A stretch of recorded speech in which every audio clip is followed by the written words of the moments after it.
Hey, good morning. This is Joe from Citrus County Porch Life, bringing you a daily word for men. And the word for today is acknowledged. The scriptural quote is, "Whoever acknowledges me before others, I will acknowledge them before my Father in heaven." And here's the commentary. It is interesting to watch an award ceremony and take notice of the back patting that occurs.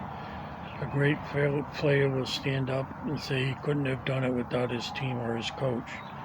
The coach will say his success was attributed to his players. How many times do we see a player stand up and say, "That was all me, I made it happen"? Not often in team sports. If someone did, they would likely be marginalized by peers and coaches, and a certain humility would take place. No man is really that great on his own. Jesus makes it clear at the end ceremony, he will know who credited him and who took glory for themselves. We may think of this verse in terms of oppression, where we are beaten or harmed in an attempt to have us deny God. But we also need to think of this in the context of our daily lives. How much can you say your success is really attributed to you alone? And the question for the day is, how can you give credit where credit is due? Well, being a sports-minded person all my life, I can say that this is absolutely true. It's never one person. I mentioned an incident where I swam backstroke. I was best in the state in New England in backstroke.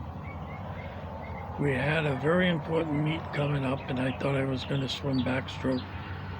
And the coach said to me, "Joe, I'm not putting you in backstroke." Well, I said, "What do you mean?" He says, "You're going to swim individual medley with John." No, I could do it, and I could do it very well. So what happened was I swam it against my co-captain and very good friend John, and we came in 1-2. I came in second. I didn't enjoy ever coming in second, but this time I did, because what happened was you get 5 points for first place, 3 points for second place, and 1 point for third place. Fourth place gets nothing.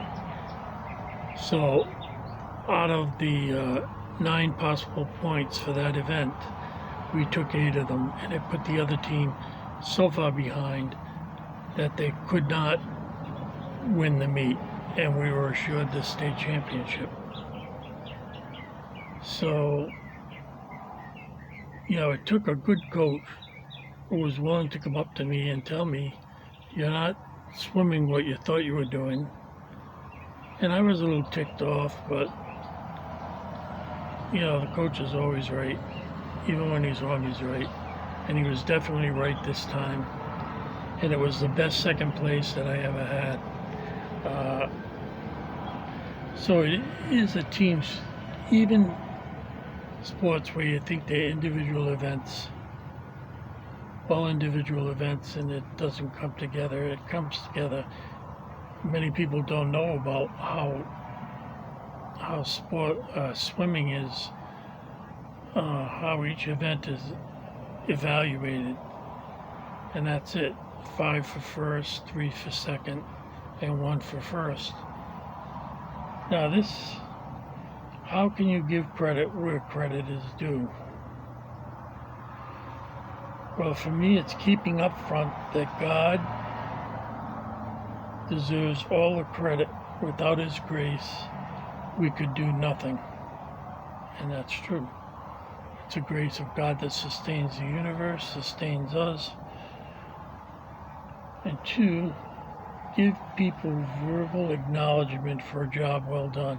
When I worked in IT, and to a certain extent in nursing, I would give people credit